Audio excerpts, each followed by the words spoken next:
So it was that the patchwork militia set off from East Haven, bound for the troubled village of Kuldahar, with the party of strangers in tow.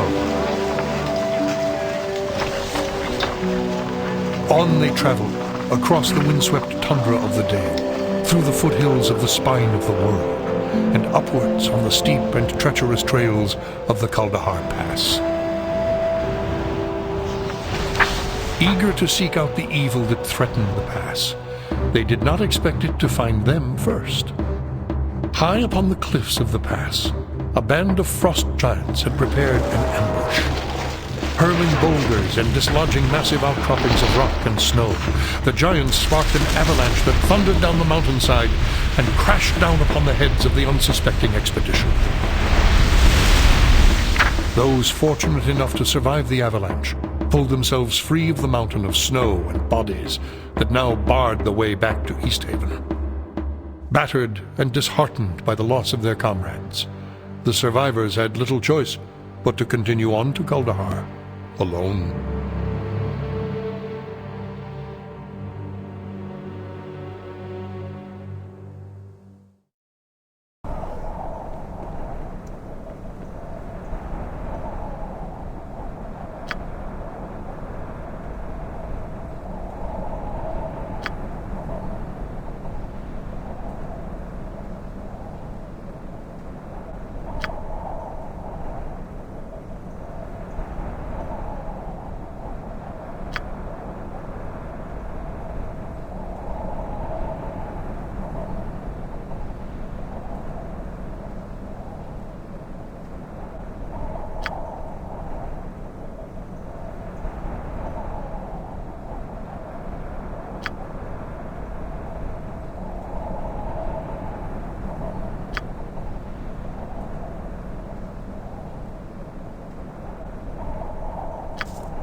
Here I go.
Always bring out the best in me.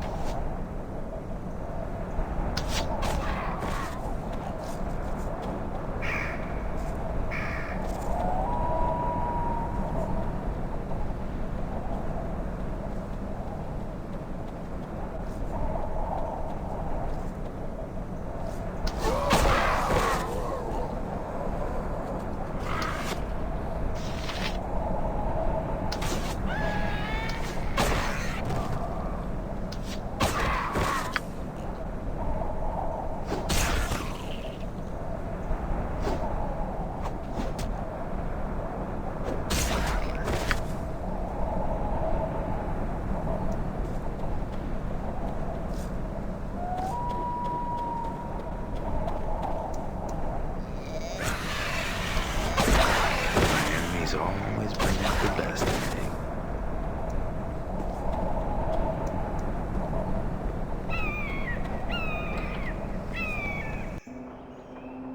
So that's how it is. He will smash your face!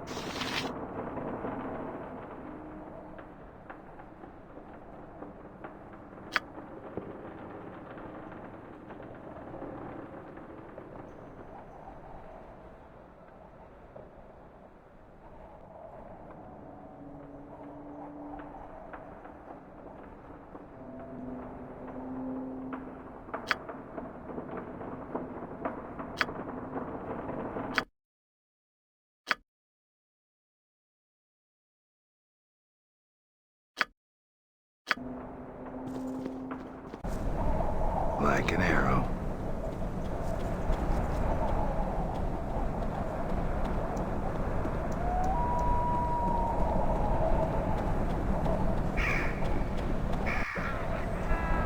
So that's how it is.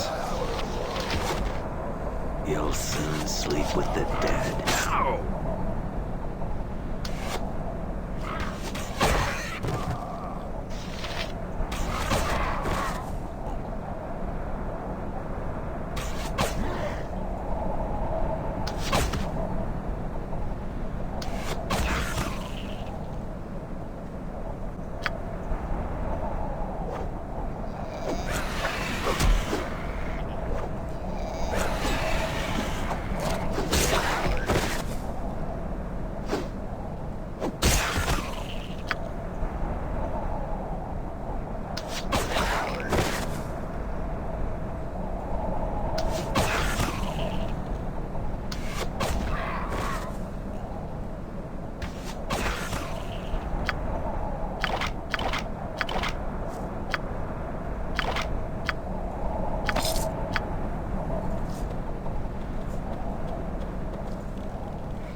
Always bring out the best in me.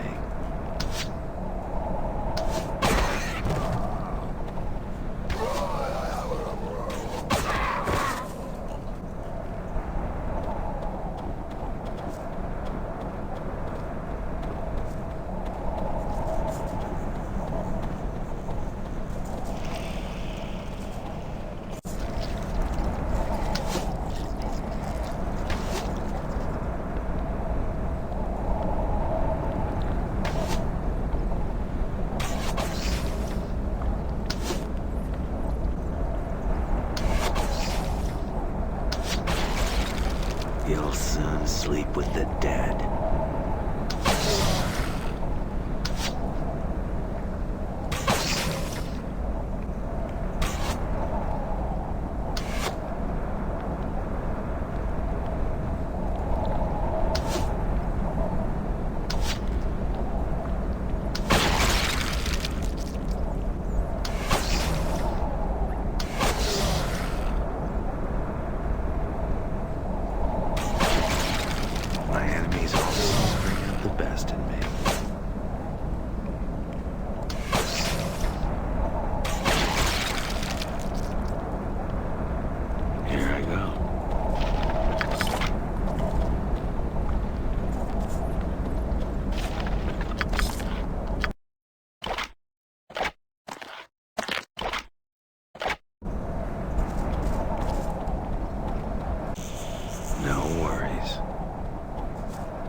Enemies always bring out the best in me.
The loot is mine.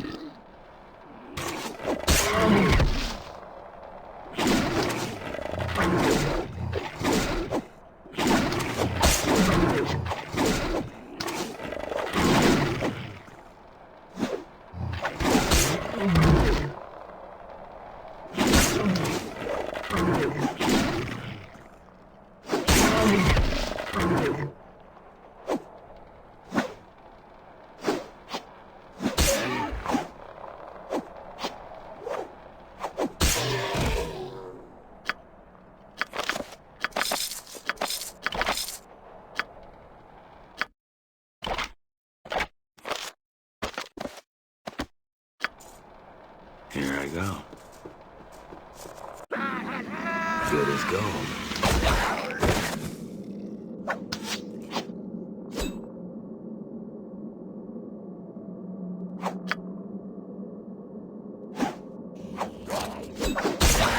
Half the loot is mine.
Good as gold.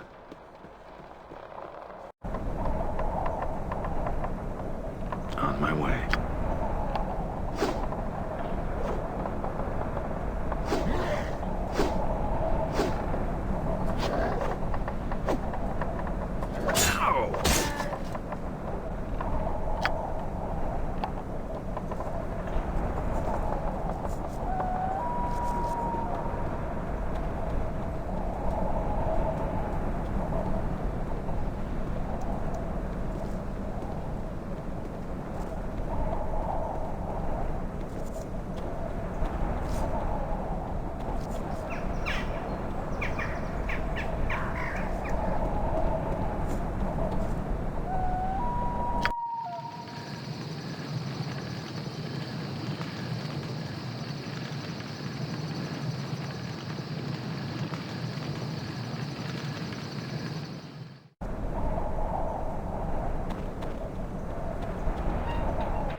Fighting their way through the goblin-infested valley of the pass, the survivors of the doomed East Haven expedition at last came upon the small hamlet of Kuldahar.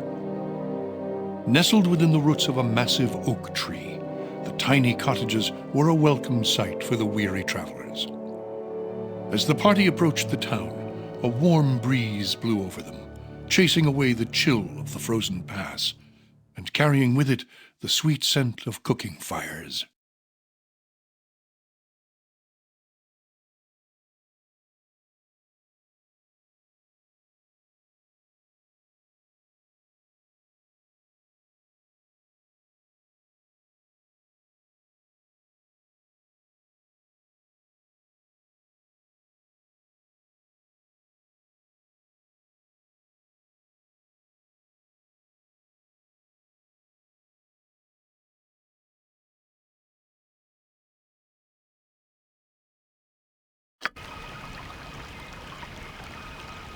Done.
Expecting you for some time now.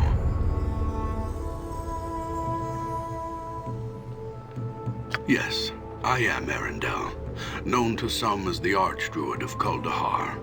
Though I invite you to dispense with the formalities and just call me Arundel, plain and simple. Titles tend only to serve one's own vanity and aren't really of much use in this small mountain community.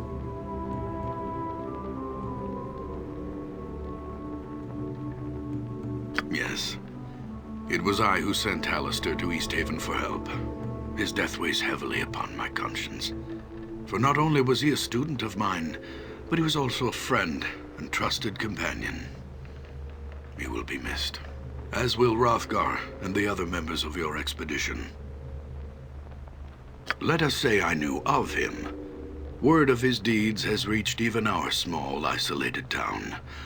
I also know that his death, tragic as it is, was no accident. Someone or something did not want your party to reach Kuldahar alive. There are malevolent forces at work in these mountains.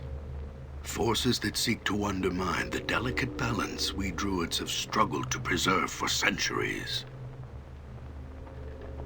Oh, would that I could. The face of the evil remains hidden, but its presence is unmistakable. All about us, there are signs of its damaging influence on the balance. The unnatural weather, the recent rash of abductions, the numerous monster sightings in the pass. These all point towards something sinister. Even the animals sense something is amiss.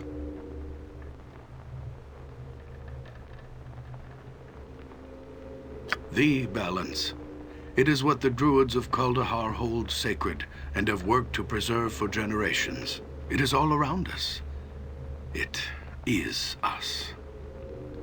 Balance is the harmony that is achieved when man and nature learn to coexist, no longer contending with one another, but coming together as two parts of a whole.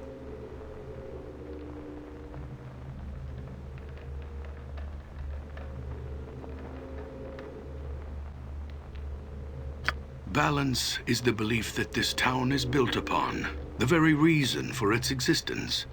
Druids of Sylvanus, the Oak Father, have tended this shrine since the beginning. For hundreds of years, we have striven to achieve the ideal balance between man and nature. When settlers finally came to this pass, it was the Archdruid Tolban, my predecessor, who laid the foundation for the relationship that led to the birth of this community. Tolban was the catalyst for the transformation of the shrine from a sacred grove to a thriving community in which man and nature exist as one. At first, settlers were kept away from the site. The Druids of old saw outsiders as an affront to the sanctity of the tree and its sphere of benign influence. They erected thorny brambles to keep intruders out, and used their powers to frighten away the men and women that came to build homes in a place they felt was obviously so close to the gods. It wasn't until the succession of Archdruid Tolban that things changed. Unlike his predecessors, he believed that the settlement of the valley was not only inevitable, but it was actually the will of Sylvanas. He also believed that we had been wrong in keeping the settlers away, and that the Oak Father had intended people to share in the miracle of the Great Oak from the beginning. When Tolban finally became Archdruid, he formed a plan to fulfill the destiny of this sacred site by bringing about a union between the Great Oak Shrine and the settlers. It was this union that the Archdruid Tolban believed would achieve the harmony that we had been striving for generations. The harmony between man and nature. As it stands, Kuldahar is a monument to this vision. The tree and town exist in a natural symbiosis, where it is next to impossible to tell where one leaves off and the other begins. But now, the balance is threatened. I can only tell you of what little I know. Which disturbances would you have me speak of? The weather in these mountains has always been harsh, but never like this. Fierce storms ravage the valley without warning, often lasting for several days at a time, before vanishing as quickly as they come. It is barely midway into leafall, and yet the pass to the south has been snowed in entirely. Weather such as this is most unnatural. Nature presents itself in cycles that are predictable by those who know what to look for. I can only tell you of what little I know. Which disturbances would you have me speak of? Oh, yes. Terrible, terrible. At first, there were tales told by travelers of companions disappearing into the night, snatched up from their bedrolls as they camped along the narrow trail that winds through the pass. We did not think much of these tales, for such occurrences are not unheard of in these mountains. Then one night, Conlan's boy, Sheemish, went missing. The next morning, the whole town searched for the boy, but turned up nothing. He was just gone, vanished, without a trace.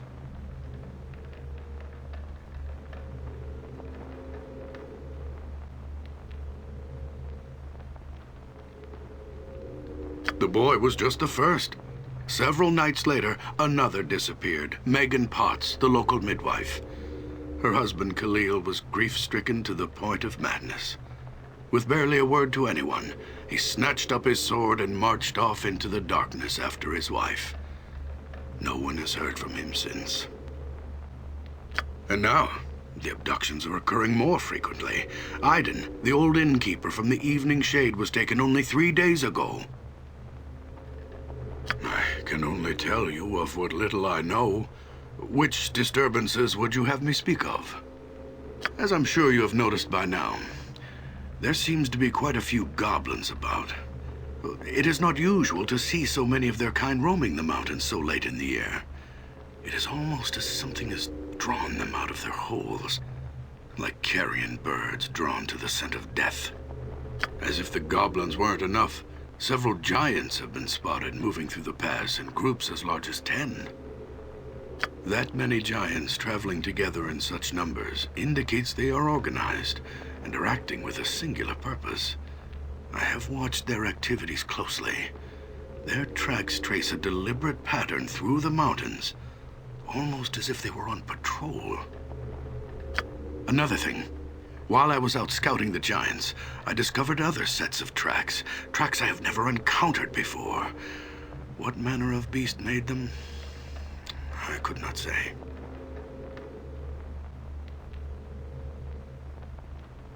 I can only tell you of what little I know. Which disturbances would you have me speak of? I fear that if we do not soon discover the source of these disturbances, then all that we have worked for will be destroyed. The evil that has come to these mountains infects this town like a disease. As its people suffer, so does the tree suffer from the sickness that attacks the balance, corrupting it with its very presence. Already, the circle of warmth that radiates from the great oak has begun to recede. We were forced to abandon the outlying farmsteads as a result of the shrine's fading power. If we do not take action soon, I am afraid that the life-giving warmth will cease altogether. Both the great oak and the town, nestled within its roots, will die. This must not happen. We need your help.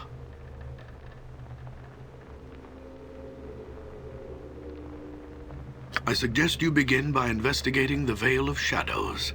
It is a place not far from here. Darkness has always clung to the floor of the small canyon, as if the light of the sun itself were wary of the place. There are a number of ancient crypts hidden within the shadows of the Vale's narrow cliff walls. There have been rumors of the dead awakening and emerging from their dusty tombs to walk once more amongst men. If these rumors are true, then I suspect that whatever is responsible for disturbing their slumber may be behind the other disturbances as well.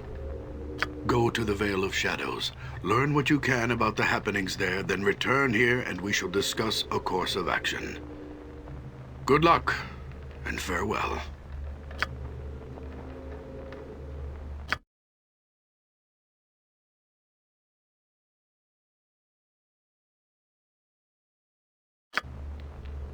Like an arrow. Please, you must make haste. Time works against us. We must discover the source of this evil before the balance is altered irrevocably. Interesting. It is impossible to determine exactly what ails him without examining him myself. But I do know of an herbal remedy that may ease his suffering. If you like, I could tell you the recipe so that you may help him help himself. Tell him to gather a handful of frost berries that grow throughout these mountains. He must squeeze the juices from the berries into a pot of boiling tundra grass. Once mixed, the entire brew must be consumed in order for the pain to subside.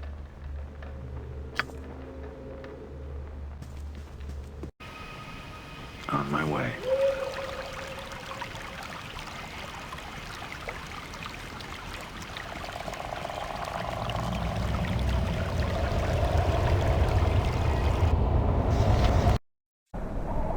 Here I go.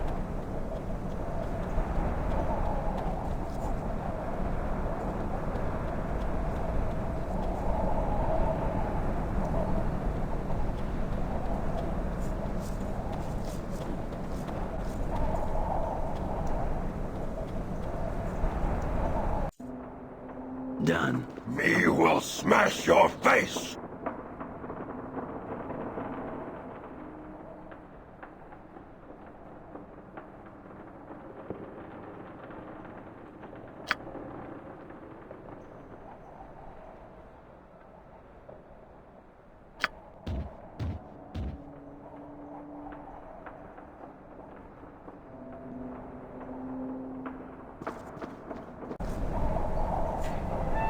Here I go.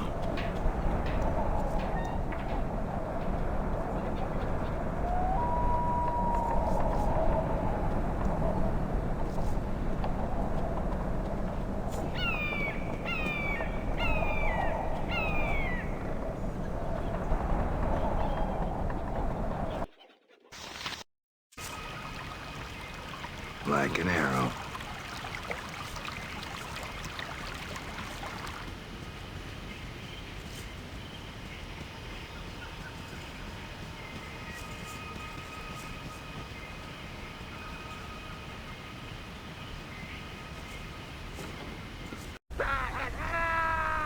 I go.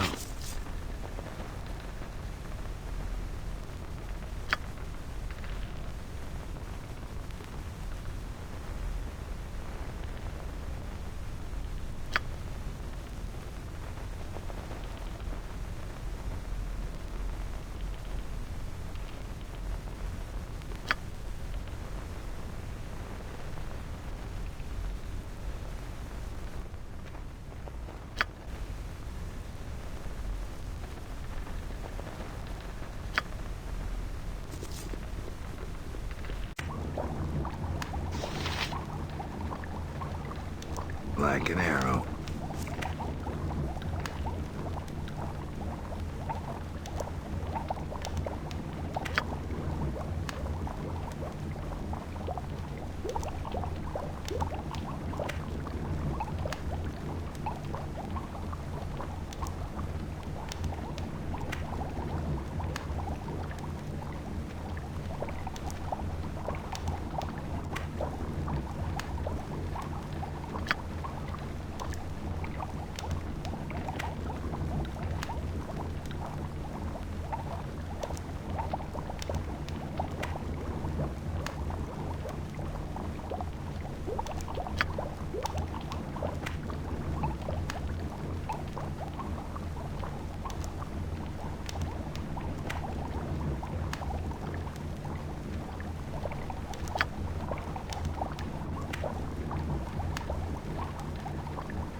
Good as gold. Here I go.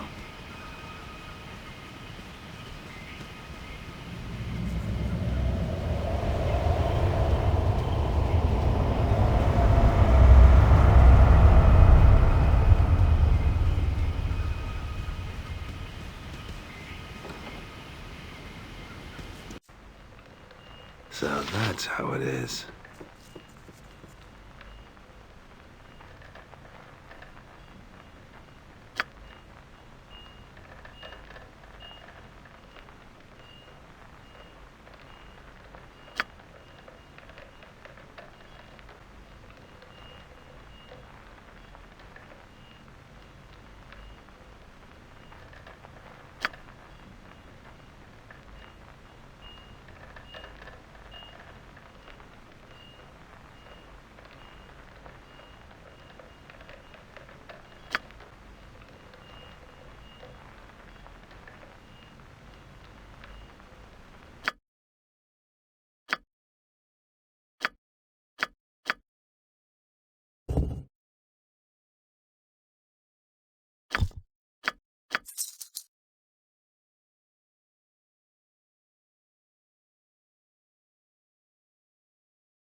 Done.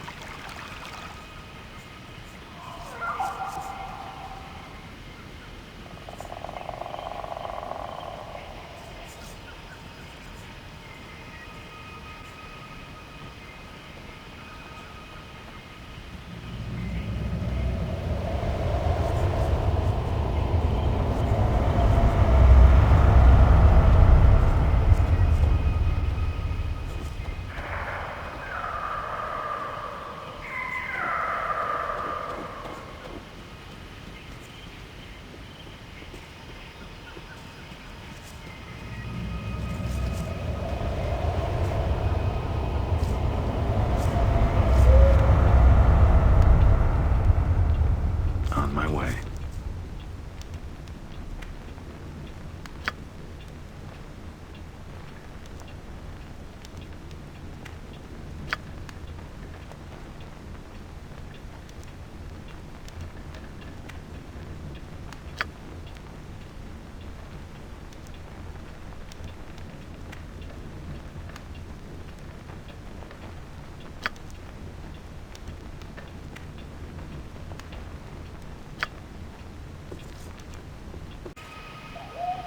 Good as gold.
Done.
So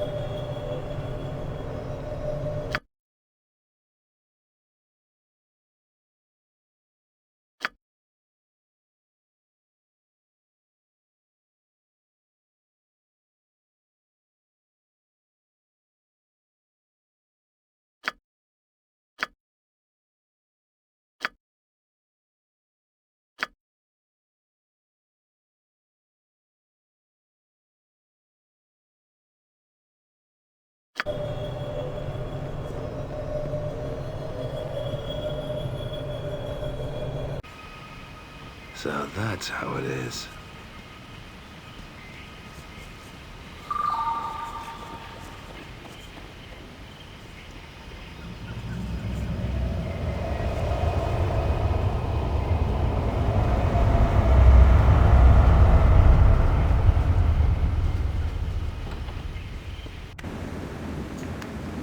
Good as gold.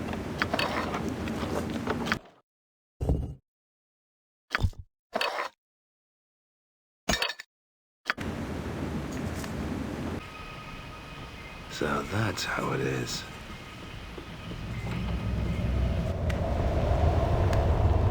No worries.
So that's how it is. So that's how it is.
Done.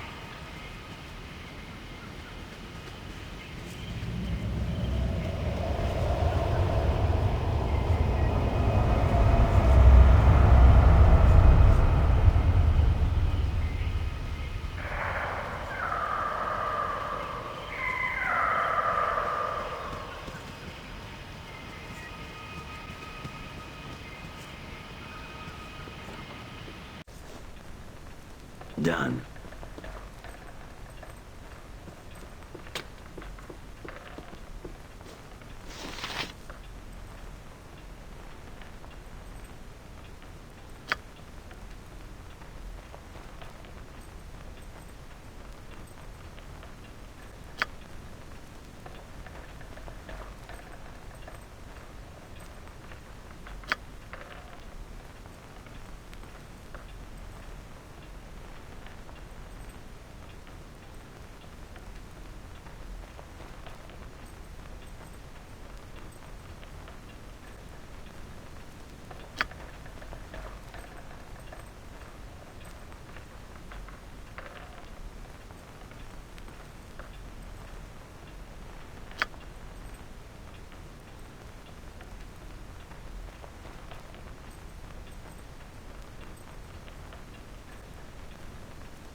So that's how it is.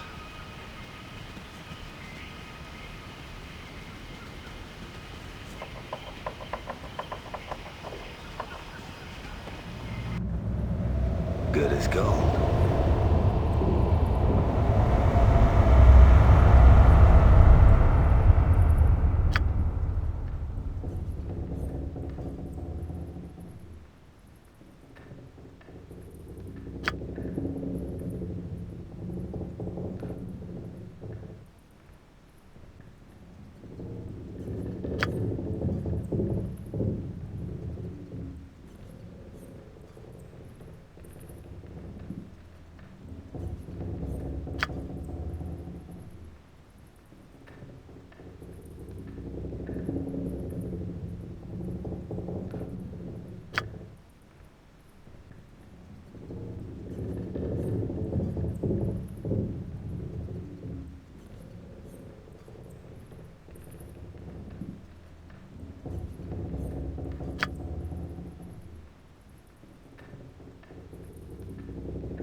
So that's how it is.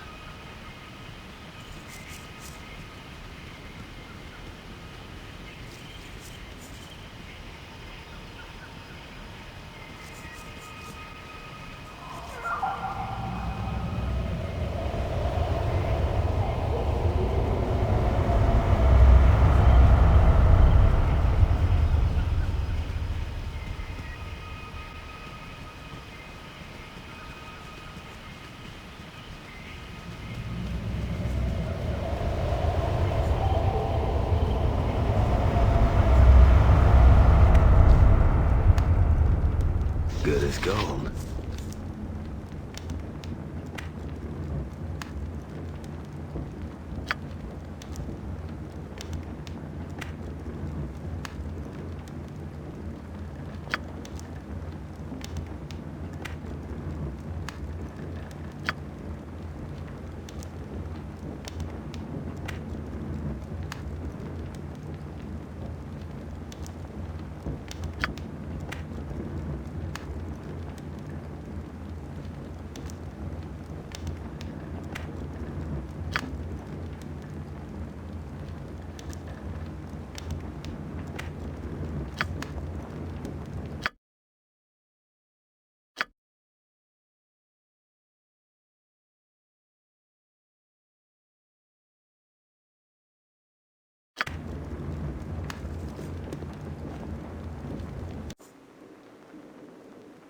On my way.